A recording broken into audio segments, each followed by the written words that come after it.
Hello friends, welcome back on our YouTube channel IT stars. उम्मीद है अभी तक हमने जो डिस्कस किया है वो आपको कंप्लीट समझ में आया होगा और आपने प्रैक्टिकली उसको इम्प्लीमेंट करके देखा होगा। फ्रेंड्स, आज हम एक दो इम्पॉर्टेंट टॉपिक लेकर आए हैं। सबसे पहले हम डिस्कस करने वाले हैं कंडीशनल स्टेटमेंट्स और उसके बाद में हम डिस्कस करने वाले हैं इटरेटिव स्टेटमेंट्स।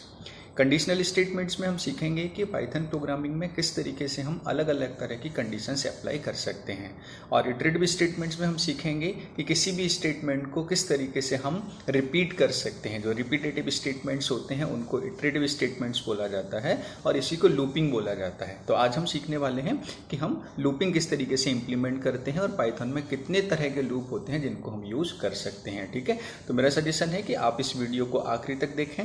ठीक है, लास्ट में हम कुछ एक्सरसाइज हैं, कुछ क्वेश्चंस हम सॉल्व करेंगे। जो कुछ भी हम आज डिस्कस करने वाले हैं उसका प्रैक्टिकल इंप्लीमेंटेशन हम करने वाले हैं। ठीक है, तो इसमें आपको कंप्लीटली प्रोग्रामिंग वाला जो पार्ट है वो आपका स्टार्ट हो जाएगा यहाँ से, और आप लॉजिक डेवलप करना यहाँ से सीख जाएंगे। ठीक है, और एक बात और मैं आपसे कहना चाहता हूँ कि अगर आप इस चैनल पर नए हैं, आपने अभी तक इस चैनल को सब्सक्राइब नहीं किया है, तो प्लीज़ इस चैनल को सब्सक्राइब कीजिए, वीडियो को आखिरी तक देखिए, वीडियो को लाइक कीजिए। ठीक है, चलिए स्टार्ट करते हैं आज का session, conditional statements and iterative statements. तो फ्रेंड्स, जैसा कि आप जानते हैं कि कंडीशनल स्टेटमेंट्स को प्रोग्रामिंग में इफ स्टेटमेंट बोला जाता है। कंडीशनल स्टेटमेंट्स का मतलब होता है कि when we apply any condition on the statement then it is called conditional statements. Programming में जब हम कोई रिलेशनल स्टेटमेंट्स क्रिएट करते हैं, जैसे आपने लिखा x is less than y, तो x is less than y आपका एक रिलेशनल स्टेटमेंट हो गया। इस रिलेशनल स्टेटमेंट को ही हम कंडीशनल स्टेटमेंट्स में कन्वर्ट करते हैं। कैसे कन्वर्ट करेंगे, उसके लिए आपको इसके साथ लगाना है इफ स्टेटमेंट। ठीक है, अगर हम किसी रिलेशनल स्टेटमेंट्स के साथ में इफ को यूज करते हैं तो वो आपका कंडीशनल स्टेटमेंट बन जाता है। ठीक है, इफ जो है वो आपका एक लाइब्रेरी का कीवर्ड होता है। इस कीवर्ड के द्वारा हम प्रोग्रामिंग में किसी भी तरह का कंडीशनल स्टेटमेंट क्रिएट कर सकते हैं। ठीक है, ओके। सो देखते हैं कि पाइथन में कितने तरह के कंडीशनल स्टेटमेंट्स हम क्रिएट कर सकते हैं। पाइथन प्रोग्रामिंग में इफ स्टेटमेंट्स को लेकर हम जनरली 4 तरीके से कंडीशन से अप्लाई कर सकते हैं। सबसे पहला होता है इफ स्टेटमेंट, जहां पर सिर्फ एक सिंगल कंडीशन होती है और उस कंडीशन के ट्रू या फॉल्स होने पर, ट्रू होने पर आपका स्टेटमेंट एग्जीक्यूट होता है। फॉल्स वाला पार्ट यहाँ पर नहीं होता है, वो आपका सिर्फ इफ स्टेटमेंट कहलाता है। ध्यान से समझिएगा, इफ स्टेटमेंट में कोई एल्स वाला पार्ट नहीं होता है। कंडीशन के ट्रू होने पर आपको स्टेटमेंट मिलेगा, कंडीशन के फॉल्स होने पर आपको कोई स्टेटमेंट नहीं मिलेगा। ठीक है, नेक्स्ट होता है इफ एल्स वाला पार्ट। इफ एल्स वाले पार्ट में ट्रू और फॉल्स दोनों स्टेटमेंट्स होते हैं। कंडीशन के ट्रू होने पर आपको ट्रू स्टेटमेंट मिलेगा और फॉल्स होने पर आपको एल्स वाला स्टेटमेंट मिलेगा, मतलब फॉल्स स्टेटमेंट आपको मिलेगा। ठीक है, थर्ड जो कंडीशनल स्टेटमेंट्स होता है उसको बोला जाता है एलिफ स्टेटमेंट। एलिफ को एल्स इफ बोला जाता है। C++ में आप देखेंगे या जावा में आप देखेंगे तो इसको एल्स इफ लिखा जाता है, लेकिन पाइथन प्रोग्रामिंग में इसको एलिफ लिखा जाता है। ठीक है, इस चीज को ध्यान रखना, जब हम इफ एल्स की बात करते हैं तो इफ के साथ में कंप्लीटली एल्स लिखा जाता है, लेकिन जब हम एल्स इफ की बात करते हैं तो उसके साथ में एल इफ लिखा जाता है। ठीक है, एल्स इफ नहीं लिखा जाता है पाइथन में, इस चीज का आपको ध्यान रखना पड़ेगा। ठीक है, इसका मतलब होता है कि this one is your first condition, this condition is true then the statement will execute. अगर ये कंडीशन फॉल्स है तो यहाँ पर हमने एल्स वाले पार्ट में दूसरी कंडीशन अप्लाई कर रखी है जिसको एल्स इफ बोला जाता है। आगे मैं डिटेल्स में एक्सप्लेन करने वाला हूँ आपके लिए। और लास्ट वन होता है आपका nested if statement. Nested if का मतलब होता है इफ के अंदर इफ लगाना, कंडीशन के अंदर कंडीशन से अप्लाई करना, उसको नेस्टेड इफ बोला जाता है। ठीक है, वन बाय वन पहले सबका सिंटेक्स देखते हैं और उसके बाद हम इनका एग्जांपल्स देखेंगे। सबसे पहले देखते हैं condition if statement. If statement का सिंटेक्स होता है कि आप इफ लिखेंगे, यहाँ पर आपकी कंडीशन बनेगी, मतलब रिलेशनल स्टेटमेंट्स होगा जिसको हम कंडीशनल स्टेटमेंट्स बोलेंगे। और इस स्टेटमेंट्स के ट्रू होने पर यहाँ पर जो भी स्टेटमेंट आपने दिया है वो स्टेटमेंट आपका एग्जीक्यूट होगा। ठीक है, this statement is called true statement. इसको क्या बोलेंगे, ट्रू स्टेटमेंट बोलेंगे। ठीक है, आपको ध्यान रखना है कि इफ स्टेटमेंट में इफ स्टेटमेंट के बाद आपको यहाँ पर एक कॉलन लगाना है। कॉलन का मतलब होता है टर्मिनेशन, टर्मिनेशन मतलब एंड ऑफ स्टेटमेंट। यहाँ पर जब हम किसी इफ स्टेटमेंट को लूपिंग स्टेटमेंट का एंड बताना चाहते हैं, एंड ऑफ दैट लाइन बताना चाहते हैं, तो वहां पर हम कॉलन लगाते हैं। ठीक है ना, तो ये कॉलन बताना पड़ेगा। कॉलन का एक मतलब और होता है यहाँ पर कि कॉलन मतलब starting of this block. Colon का मतलब होता है starting of the block. Okay, जैसे आपको याद होगा तो स्टार्टिंग में हमने डिस्कस किया था कि ब्लॉक होते हैं जिसके अंदर हम स्टेटमेंट्स को लिखते हैं, ठीक है ना। तो ये जो ब्लॉक क्रिएट करता है, इफ के अंदर जो भी स्टेटमेंट्स होंगे वो इस कॉलन के बाद से स्टार्ट होंगे, ठीक है, क्लियर है ना। इसको देखते हैं हम प्रोग्रामिंग के थ्रू कैसे कर सकते हैं। तो यहाँ पर हमने ओपन कर रखा है पाईचार्म, मैंने ऑलरेडी यहाँ पर ओपन कर रखा है। चलिए पाईचार्म में देखते हैं, ठीक है। ये जो पुराना कुछ है इसको हम डिलीट, एक नई फाइल हम यहाँ पर क्रिएट करते हैं। न्यू फाइल क्रिएट करना ऑलरेडी आपको आता है, पहले बता चुका हूँ मैं आपके लिए। न्यू पर क्लिक करना है, पाइथन फाइल पर क्लिक करना है और इस फाइल का नाम आप जो भी देना चाहें, हमने लिखा कंडीशनल स्टेटमेंट, है ना, ये आपकी फाइल होगी। अब यहाँ पर कंडीशंस लगाना, जैसे आपने एक वेरिएबल लिया x is equal to integer में हम इसको इनपुट कर लेते हैं, sorry input enter the first number. Okay, यहाँ पर हम फर्स्ट नंबर इनपुट करना चाहते हैं। इसी तरीके से आपको एक नंबर और इनपुट करना है, y is equal to enter the second number. Okay, अब 2 नंबर हो गए, हमें इन दोनों नंबर पर कंडीशन लगानी है। कंडीशनल स्टेटमेंट्स देख रहे हैं, तो कंडीशनल स्टेटमेंट्स के लिए हम एक सिंपल सा प्रोग्राम बनाते हैं कि 2 नंबर इनपुट करते हैं, उन दोनों नंबर्स को कंपेयर करते हैं कि जो बड़ा नंबर है उसको डिस्प्ले करना है, ठीक है। तो सबसे पहले हम देखेंगे सिर्फ इफ स्टेटमेंट को लगाना, उसके बाद में हम देखेंगे इफ एल्स को लगाना, ठीक है। यहाँ पर मुझे इन दोनों को कंपेयर करना है कि मुझे डिस्प्ले करना है कि x बड़ा है कि नहीं है। अगर x बड़ा है तो x डिस्प्ले हो जाए, y बड़ा है तो y डिस्प्ले हो जाए, ठीक है। तो आपको करना क्या पड़ेगा, इस x को इस y की वैल्यू से कंपेयर करना पड़ेगा। इफ स्टेटमेंट का मतलब होगा आपको कंडीशन यहाँ पर क्रिएट करनी है, ठीक है। तो सिंपली हम यहाँ पर क्या लिखेंगे, if x is less then y, ठीक है। x is less then y, sorry greater than, अगर बड़ा चेक करना है तो आपको लगाना पड़ेगा ग्रेटर देन y, छोटा चेक करना है तो लेस देन y लगाना पड़ेगा, ठीक है। अब देखिए जैसा कि हमने यहाँ पर देखा है कि हमने यहाँ पर क्या लिखा है भाई, if and then your condition, if and condition means here you have to write your relational statements, ठीक है। तो in this example what exactly you want to check, you want to apply condition on the values of x and y, ठीक है। Means हमको क्या करना है, यहाँ पर x और y की वैल्यू को कंपेयर करना है और डिस्प्ले करना है कि यदि x बड़ा है तो x की वैल्यू डिस्प्ले होना चाहिए, अदरवाइज y की वैल्यू डिस्प्ले होना चाहिए। So this statement is called your relational statements on which you have to apply the condition. Is it clear everything? Okay, so here you have to apply the condition if x is greater than y. Clear, यहाँ पर एक create हो गया। इसके बाद आपने colon लगाया और कॉलन के बाद में here you have to write the true statement, ठीक है। ध्यान रखिएगा, पहले क्या आ रहा है आपका, ट्रू स्टेटमेंट आया, तो here you can print any value, आपने यहाँ पे प्रिंट कर दिया x हो गया, ठीक है। चलिए रन करते हैं। पहले सिर्फ f को देखना है, आपने कंडीशन लगाई, कंडीशन लगाने के बाद में आपने अपना स्टेटमेंट्स लिखा। कंडीशन अगर ट्रू होगी तो आपका स्टेटमेंट प्रिंट होगा, कंडीशन अगर ट्रू नहीं होगी तो आपका स्टेटमेंट प्रिंट नहीं होगा, ठीक है। प्रोग्राम को सेव करते हैं, इसको रन करते हैं, ठीक है। ओके, चलिए कंडीशनल स्टेटमेंट को हमको रन करना है। यहाँ पर enter the first number 12, enter the second number 10, ठीक है। तो x is 12, y is 10, condition true होगी तो आपको क्या प्रिंट हो गया, यहाँ पर 12 प्रिंट हो गया, ठीक है। मतलब ये कंडीशन ट्रू है तो आपका ये स्टेटमेंट प्रिंट हो गया। अब यदि फॉल्स होगा तो दोबारा रन करते हैं। इसके लिए दोबारा रन करने के लिए now x is 12 and y is 15, condition false तो नथिंग, कुछ भी आपको आउटपुट में नहीं मिला है। समझ में आ गया आपके लिए यहाँ पर कि अगर ये कंडीशन ट्रू है तो आपको ट्रू स्टेटमेंट यहाँ पर मिल गया, ठीक है। अब मान के चलो कंडीशन फॉल्स है तो हमें फॉल्स में मतलब दूसरा स्टेटमेंट डिस्प्ले करना है। तो फॉल्स में दूसरा स्टेटमेंट डिस्प्ले करने के लिए हम अगला स्टेटमेंट यूज करेंगे जिसको इफ एल्स बोला जाता है, ठीक है। कंडीशन के फॉल्स होने पर एल्स वाला स्टेटमेंट एग्जीक्यूट होना चाहिए, ठीक है। तो यहाँ पर एल्स के साथ में आपको क्या लगाना है, कॉलन लगाना है। ध्यान रखना, कंडीशन के साथ इफ के साथ यहाँ भी कॉलन लगाना पड़ता है आपके लिए और यहाँ पर ये भी कॉलन लगाना पड़ता है। कॉलन आपका उस ब्लॉक की स्टार्टिंग को भी बताता है कि यहाँ से ये ब्लॉक स्टार्ट हो रहा है, इसके अंदर जो भी स्टेटमेंट लिखेंगे वो इस ब्लॉक के स्टेटमेंट कहलाते हैं, ठीक है। ओके, तो अब यहाँ पर हमने देखा कि कंडीशन ट्रू है तो x मिल रहा है, कंडीशन फॉल्स होने पर कुछ भी नहीं मिल रहा है। अब मुझे फॉल्स स्टेटमेंट लगाना है तो आपको यहाँ पर लिखना पड़ेगा एल्स, देन कॉलन लगाएंगे। देखिए कर्सर ऑटोमेटिक आपका उसके हिसाब से चल रहा है, ठीक है ना, कि आपने एल्स का स्टेटमेंट जहाँ से स्टार्ट होगा कर्सर वहीं से आपका ऑटोमेटिक आ जाता है या एडिटर के अंदर होता है, ठीक है। यहाँ पर आपने लिख दिया प्रिंट और प्रिंट में क्या लिख दिया आपने, बाय लिख दिया, ठीक है। चलिए अब इसको दोबारा रन करके दिखाता हूँ मैं आपके लिए। हमने x इनपुट किया यहाँ पर 15 और y इनपुट कर दिया 20। तो अब देखिए इस कंडीशन के अकॉर्डिंग x की वैल्यू 20, y की वैल्यू सॉरी x की वैल्यू 15, y की वैल्यू 20, 15 इज ग्रेटर देन 20, क्या ये कंडीशन ट्रू होगी?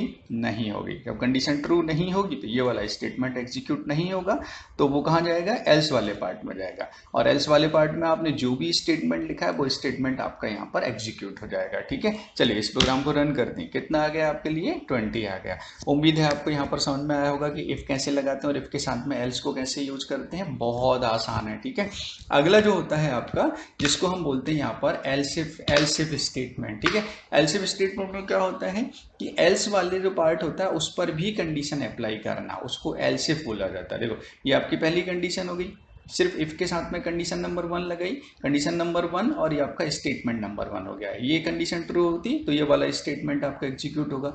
ये कंडीशन फॉल्स होगी तो एल्स में जाएगा।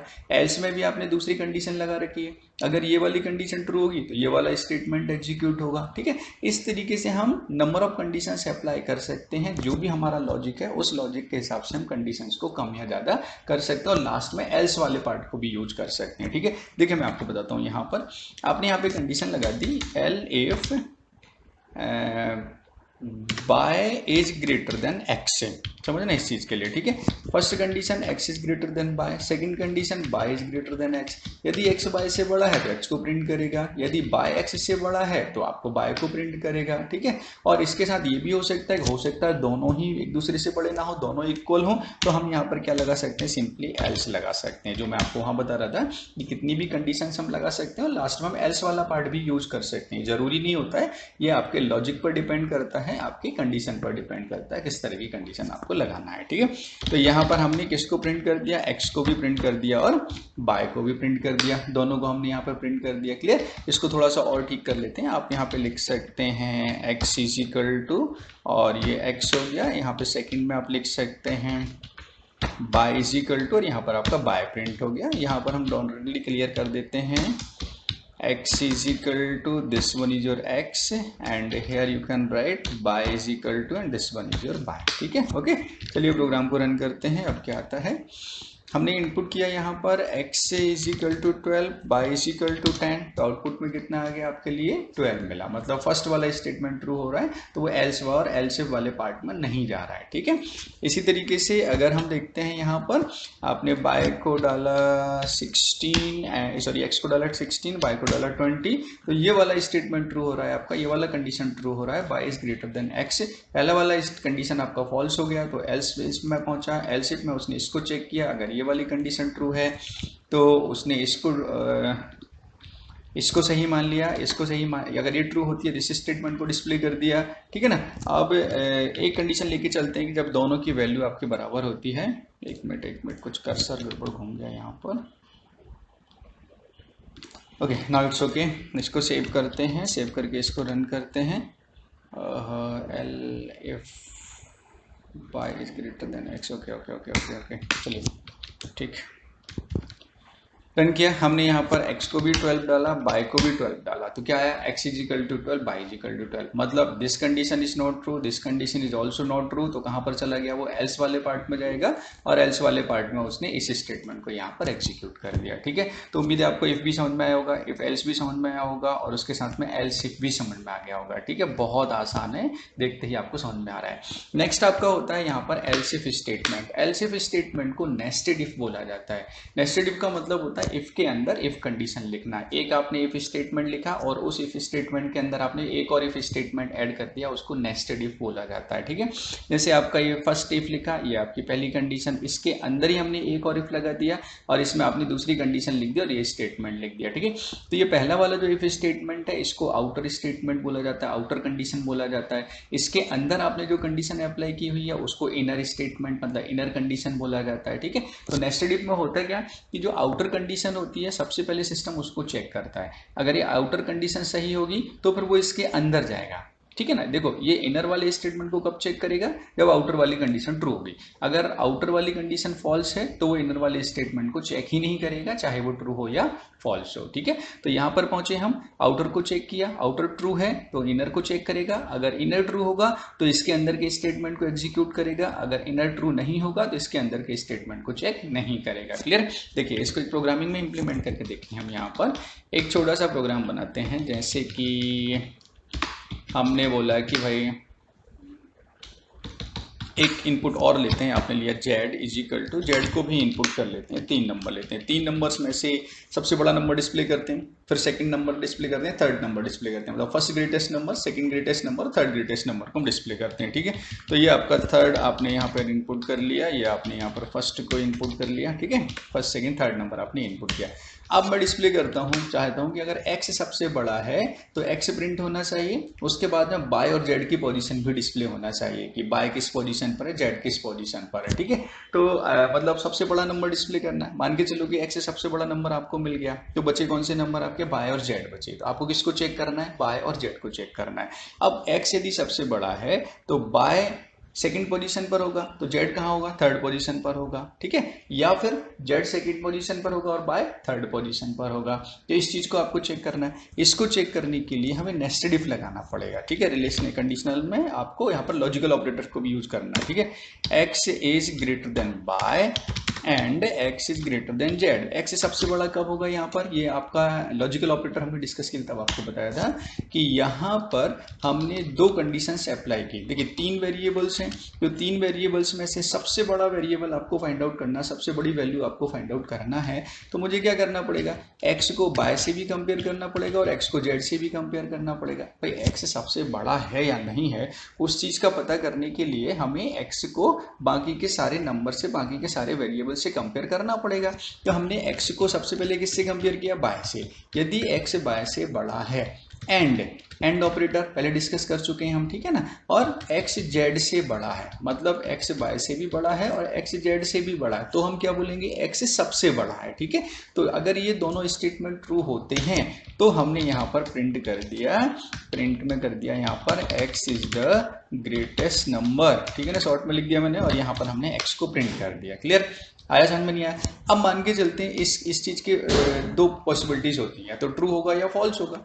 अगर ये ट्रू है तो हमें ये स्टेटमेंट मिलेगा x is the greatest number, और यदि x सबसे बड़ा नंबर मिल गया तो हमारे पास बचे कौन से, y और z बचे हैं। ठीक है ना, तो y और z बचे हैं, तो आप y और z के साथ क्या पॉसिबिलिटीज हो सकती है, y और z को कंपेयर करेंगे, तो y और z को कंपेयर करने पर अगर y बड़ा होता है तो y सेकंड होगा, z थर्ड हो जाएगा। ठीक है ना, अगर y बड़ा नहीं है तो z सेकंड होगा, y थर्ड हो जाएगा। ठीक है, तो अब हम यहाँ पर कंडीशन लगाएंगे y के ऊपर। यदि y is greater than z, y किससे बड़ा है, z से बड़ा है। ठीक है, ध्यान रखिएगा, ये आपकी आउटर कंडीशन हो गई।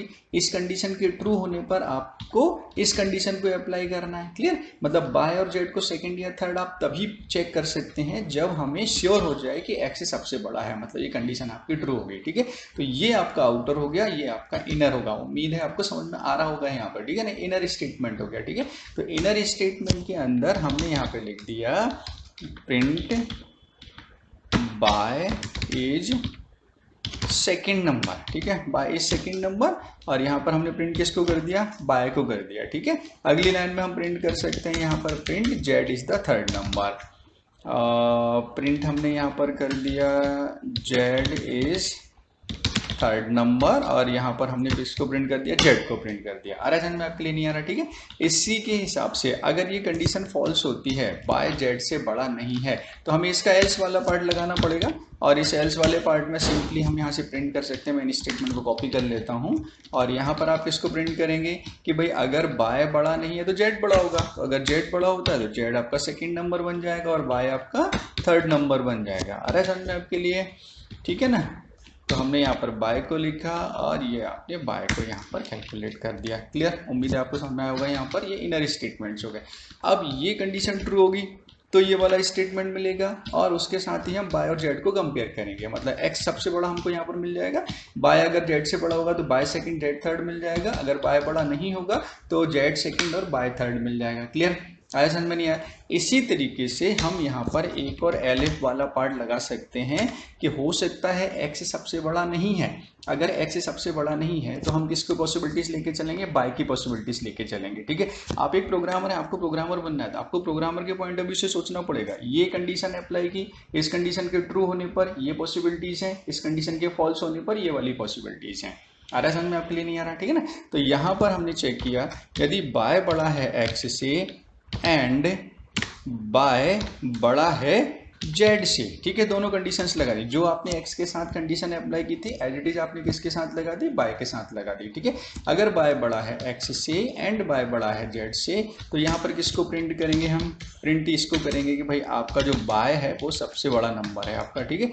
आप लिख सकते हैं आपका बाय इज फर्स्ट नंबर, ठीक है, बाय इज फर्स्ट नंबर हमने प्रिंट किसको कर दिया, यहाँ पर बाय को प्रिंट कर दिया।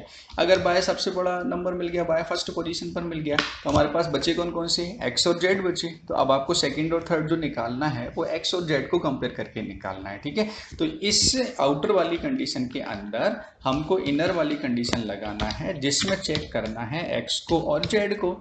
यदि एक्स जेड से बड़ा है तो आप यहाँ पे प्रिंट कर देंगे कि एक्स जो है वो सेकंड पोजीशन पर है, बाय आपका थर्ड पोजीशन पर है, एक्स इज सेकंड नंबर। और यहाँ पर आप इसको प्रिंट कर देंगे, sorry, x is second number, यहाँ पर आप एक्स को प्रिंट करेंगे और यहीं पर आप नीचे प्रिंट कर देंगे जेड के लिए कि जेड इज थर्ड नंबर, ठीक है। और ये प्रिंट किसको कर दिया आपने, जेड को प्रिंट कर दिया। उम्मीद है समझ में आएगा आपके लिए। अगर ये कंडीशन फॉल्स होती है तो हम एल्स वाले पार्ट में जाएंगे और एल्स वाले पार्ट में आप क्या लिखेंगे भाई, बता सकता है कोई मुझे। आपको यहाँ पर ये लिखना पड़ेगा कि भाई जेड जो है वो सेकंड पर जाएगा और एक्स आपका थर्ड पर जाएगा, ठीक है। अगर कंडीशन फॉल्स होती है, एक्स और जेड की कंडीशन फॉल्स होती है, तो यहाँ पर जेड सेकंड पोजीशन पर जाएगा, एक्स आपका थर्ड पोजीशन पर जाएगा। क्लियर, आ रहा है समझ में नहीं आ रहा, प्रोग्राम को एक बार देखते हैं फिर से हो क्या रहा है। यहाँ पर हमने 3 वेरिएबल्स इनपुट किए, तीनों वेरिएबल्स में से सबसे बड़ा सेकंड और थर्ड पोजीशन का एलिमेंट आपको फाइंड आउट करना है, which one is the first greatest number, second greatest number and third greatest number. सबसे पहले हम मान के चलते हैं कि एक्स सबसे बड़ा नंबर हो सकता है, तो हमने एक्स को बाय और जेड से कंपेयर किया। If X is greater than bye and X is greater than Z, if these two statements are true, this condition is true, it means this statement will execute. Clear? And after that you have applied the condition on the remaining other variables by and z, क्योंकि यहाँ पर आपको y की x की position मिल गई है, बचे हमारे पास y और z। y और z को आपने कंपेयर किया, अगर ये बड़ा है इससे तो हम y को सेकंड z को थर्ड मान लेंगे, अदरवाइज आपका z सेकंड और y थर्ड मिलेगा। ये जो एल्स पार्ट है वो इसका एल्स पार्ट है, ठीक है, ध्यान रखिएगा, ठीक है। इसके बाद में अगर ये वाली कंडीशन, फर्स्ट जो कंडीशन है x is greater than bye and x is greater than z, ये कंडीशन आपकी ट्रू नहीं होती है, x बाय से बड़ा है जेड से बड़ा नहीं है, या x जेड से बड़ा है बाय से बड़ा नहीं है, कोई भी स्टेटमेंट आपका गलत होता है तो आपका कहाँ पर जाएगा, एल्स में जाएगा। ये वाला जो एल्स इफ स्टेटमेंट है वो इसका अपोजिट लगा हुआ है, ठीक है। यहाँ पर हमने एक्स बाय को मान के चलते हैं, हो सकता है बाय सबसे बड़ा हो, तो बाय सबसे बड़ा है तो बाय को एक्स से कंपेयर किया और बाय को जेड से कंपेयर किया। अगर ये ट्रू होता है तो बाय आपको सबसे बड़ा मिलेगा और एज इट इज आप एक्स और जेड को कंपेयर करके बता सकते हैं कौन सा सेकंड है कौन सा थर्ड है, ठीक है। अब यहाँ पर एक वेरिएबल और हमारे पास बता है जेड। जेड में हम या तो कंडीशन लगा सकते हैं या डायरेक्टली भी बता सकते हैं कि भाई एक्स सबसे बड़ा नहीं है, बाय सबसे बड़ा नहीं है, तो हमने मान लिया जेड सबसे बड़ा है, ठीक है। और जेड सबसे बड़ा है तो उसके बाद में हम बाय और एक्स को कंपेयर करके उसकी पोजीशन निकालेंगे। तो यहाँ पर सिंपली हम लिख सकते हैं, यहाँ पर directly you can right here, else वाला पार्ट हमने लिख दिया, ओ सॉरी आपने लिखा यहाँ पर else print Z is greatest number, Z is the first number, and यहाँ पर हमने प्रिंट किसको कर दिया, जेड को। अब जेड सबसे बड़ा नंबर मिल गया, ये एल्स किसके अपोजिट चल रहा है, ध्यान रखिएगा, ये पहले वाला जो आउटर स्टेटमेंट है इसके अगेंस्ट चल रहा है, ठीक है ना। This one then this one and after that this one, ठीक है।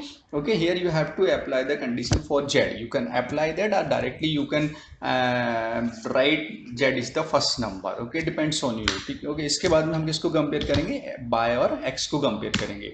यदि एक्स बड़ा है बाय से, अगर ये स्टेटमेंट ट्रू होता है तो हम ये मान के चलते हैं कि यहाँ पर एक्स जो है, मैं इसको कॉपी कर लूँ क्या, थोड़ा सा हमारा ये टाइम बच जाएगा इसमें।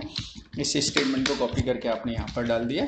यहाँ पर आपने लिखा कि अगर एक्स बाय से बड़ा है तो एक्स सेकंड पोजीशन पर जाएगा और बाय आपका थर्ड पोजीशन पर जाएगा, ठीक है। हमने क्या लिख दिया यहाँ पर, बाय इज थर्ड नंबर। अगर ये x is not greater than y, ये कंडीशन आपकी फॉल्स हो जाती है, तो हम ये मान के चलेंगे कि आपका जो बाय है वो आपका सेकंड नंबर है और एक्स जो है वो आपका थर्ड नंबर है, जो कि ऑलरेडी लिखा हुआ है, ठीक है। उम्मीद है आपको ये नेस्टेड इफ वाला प्रोग्राम समझ में आया होगा, ठीक है। इसको सेव करते हैं और सेव करके इसको रन करते हैं, ठीक है। सबसे पहले 3 इनपुट आपको देना है एक्स बाय और जेड के लिए। मान के चलते हैं एक्स आपने 12 दिया, बाय आपने 6 दिया, जेड आपने 8 दिया, ठीक है। तो क्या लग रहा है, x is greater then 6 and x is greater then 8, कौन सी वाली कंडीशन ट्रू होनी चाहिए? ये वाली कंडीशन ट्रू होनी चाहिए, ठीक है। ये वाली कंडीशन ट्रू होगी तो कौन सा ग्रेटेस्ट नंबर मिलेगा आपको? फर्स्ट नंबर कौन सा मिलेगा? x मिलेगा, ठीक है। अब दूसरे कौन से बचे? y और z बचे। y की वैल्यू क्या डाली आपने? 6, z की वैल्यू क्या है? 8, 6 इज ग्रेटर देन 8, कंडीशन आपकी फॉल्स हो जाएगी तो कहाँ जाएगा? एल्स में जाएगा। जब एल्स में जाएगा तो क्या प्रिंट होगा आपका? z सेकंड होगा और y आपका थर्ड होगा, ठीक है। देखते हैं रिजल्ट क्या आता है, रन करते हैं। देखिए x is the greatest number 12, z is the second number 8, y is the third number 6, ठीक है। इसी तरीके से आप जो वैल्यू इनपुट करेंगे उसके हिसाब से आपका फर्स्ट, सेकंड और थर्ड पोजीशन का एलिमेंट आपको डिस्प्ले होगा, ठीक है। सो डियर स्टूडेंट्स, यहाँ तक हमने देखा कि आप किस तरीके से इफ स्टेटमेंट लगा सकते हैं, किस तरीके से आप एल्स इफ स्टेटमेंट लगा सकते हैं, किस तरीके से आप नेस्टेड इफ को पाइथन प्रोग्रामिंग में यूज कर सकते हैं, ठीक है। देखिए हमने क्या क्या देखा यहाँ पर। सबसे पहले हमने देखा यहाँ पर इफ स्टेटमेंट, फिर देखा इफ एल्स स्टेटमेंट। देखो इनको बोलते क्या, मैं बता देता हूँ आपके लिए, एक बार इस स्लाइड पर चलते हैं। सिंपल बोला जाए इफ स्टेटमेंट तो आपको ये लगाना है। अगर आपसे बोला जाए एफ इफ एल्स स्टेटमेंट तो आप इस कंडीशन पर जाएंगे। अगर आपसे बोला जाए एल्स इफ स्टेटमेंट तो आपको इसको एल्स इफ बोला जाता है, ठीक है ना। एल्स के साथ इफ लगाते हैं उसको एल्स इफ बोला जाता है, ठीक है। और नेस्टेड इफ मतलब कंडीशन विद इन कंडीशन, ये हमने समझ ही गया, ठीक है। तो बोलने से भी आप समझ सकते हैं किस तरह की कंडीशन आपको वहां पर अप्लाई करना है। प्रोग्रामिंग में कहां पर कंडीशन आपको लगानी है, कहां पर किस तरह का स्टेटमेंट आपको लिखना है, वो आपको क्वेश्चन को समझ के ही लगेगा। क्वेश्चन को जब तक आप नहीं समझेंगे तब तक आप उस पर अप्लाई होने वाली कंडीशन को नहीं बता सकते कि उस पर किस तरह की कंडीशन अप्लाई होगी, ठीक है। तो किसी भी क्वेश्चन को समझने के लिए जैसे मान के चलते हम कुछ एग्जांपल्स यहाँ पर ले सकते हैं। कुछ एग्जांपल्स हम यहाँ पर करते हैं, जैसे कि मैं आपसे बोलता हूँ कि कोई पर्सन है, उस पर्सन की एज इनपुट करना है और एज इनपुट करके आपको बताना है कि वो पर्सन वोटिंग के लिए एलिजिबल है या नहीं है। क्वेश्चन को समझना, मैंने क्या बोला?